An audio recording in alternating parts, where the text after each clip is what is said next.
Hey friends! Today Tanner and I would like to read to you The Invisible Boy, written by Trudy Ludwig.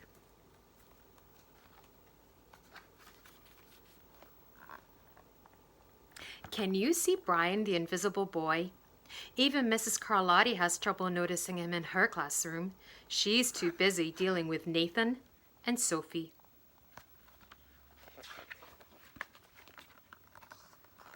Nathan has problems with what Mrs. Carlotti calls volume control. He uses his outside voice inside too much.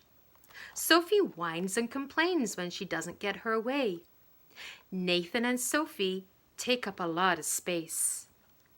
Brian doesn't.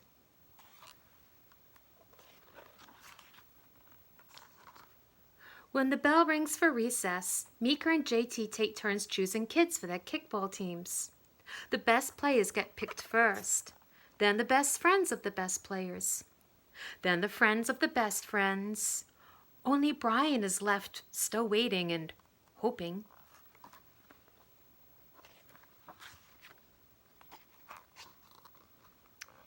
JT glances in Brian's direction and just as quickly looks away.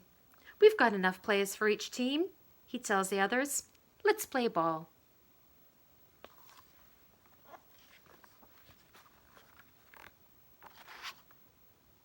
In the cafeteria, Madison and her friends talk about her birthday party. The rope swing over the pole was awesome, says JT. Yeah, so was the water slide, adds Fiona. That was the best pool party ever.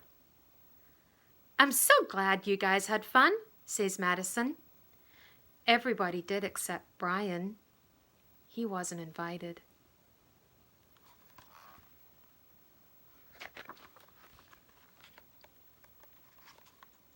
At choosing time, while the other kids play board games and read, Brian sits at his table doing what he loves to do best. He draws fire-breathing dragons scaling tall buildings. This one here says, "Thank you for toasting my marshmallow." And space aliens locked in intergalactic battles, greedy pirates digging for treasure, and superheroes with the power to make friends wherever they go. This guy says, "Hi, friend. Have a cookie." "Hi." "Crackers? Arr! Yay! I got ya now."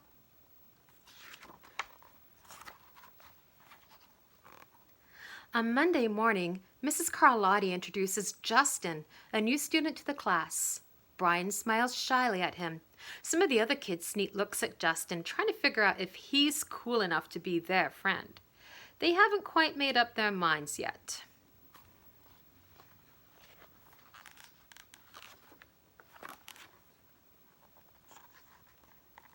At lunch, Madison and JT watch Justin eat with chopsticks. "What's that?" asks Madison as she points at Justin's food. "It's bulgogi." "But what?" "Bulgogi. It's Korean barbecued beef. My grandma made it for me. It's really good. Do you want to try some?" "There's no way I'd eat bulgogi." And the kids laugh, all of them, that is, except Brian. He sits there wondering which is worse, being laughed at or feeling invisible. That's a really good question, isn't it? The next day, when Justin goes to his cubby to put away his backpack, he notices a piece of paper with his name on it. And it's a letter here, and it reads, "Justin, I thought the bulgogi looked good. Brian." And he's drawn a picture of himself, and he says, "Yum." And he's waving chopsticks.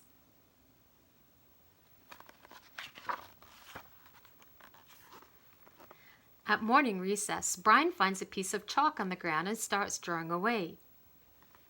"Oh, look who comes to say hello," he says. "You're Brian, right?" "Yeah." "Thanks for the note." And you notice what happens down here? Brian starts to get some color. "Hey, Justin," Amelia calls out from the tetherball court. "You're up next." "Sorry, I gotta go," says Justin. "By the way, that's a really cool drawing," he adds, before taking off.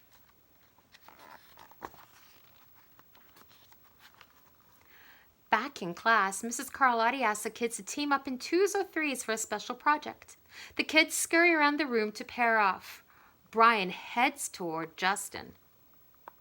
I'm already with Justin, says Emilio. Find someone else. Notice how Brian has gone all pale again? Brian looks at the floor, wishing he could draw a hole right there to swallow him up.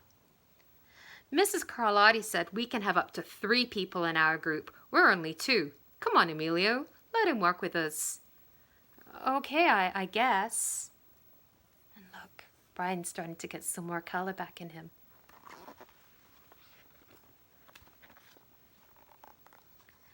Mrs. Carlotti gives the class directions for the project. Your assignment is to work together to write a story about what you see in this photograph. Use your imagination and have fun. Whoa, cool, says Emilio. What kind of people do you think would live in houses like that?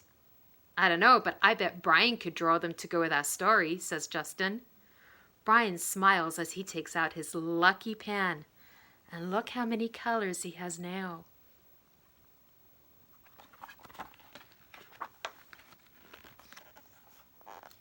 So here is Brian drawing. And they're working together. And they're now standing in front of the board with their drawings. It says, the crooked story we made up on the spot.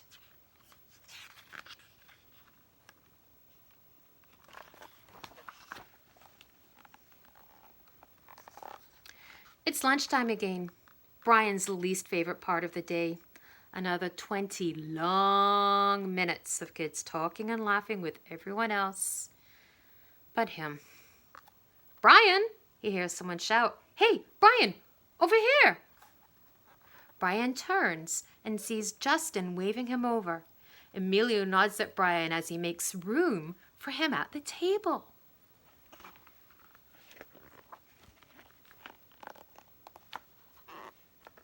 Cookie? Thanks. Maybe, just maybe, Brian's not so invisible after all. You know what I love? Notice how Brian now has every single color that he deserves. Because we all belong, don't we? Well, that's one of my favorite Friends stories ever. And I think we've managed to put Tanner to sleep. So hope you're having a great day. Be good, stay safe, and I'll see you next time. Bye-bye.